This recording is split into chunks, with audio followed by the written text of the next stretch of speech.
মেঘনা নদীর কারণে আমরা আলেকজান্ডার আসা যাওয়া করতে পারি না। এখন আমাদের সব ধুয়ে আপনারা যদি একটু নিরাপত্তা করে দিতেন তাহলে আমরা একটু সুখী হইতাম।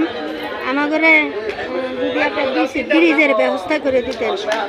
শেখ হাসিনা পদ্মা সেতু করছে, আচ্ছা আমাকে এখন খালেদা জিয়া যদি একটা আলেকজান্ডার দৌলতখান হইতে যদি একটা ব্রিজ করে দিত, আলেকজান্ডার থেকে দৌলতখান পর্যন্ত আলেকজান্ডার থেকে দৌলতখান পর্যন্ত যদি একটা ব্রিজ করে দিত তাহলে আপনারা সবাই সুবিধা পাইতেন, উদ্বোধন হইতো, মনে করেন যত যাতায়াতের সুবিধা হইতো।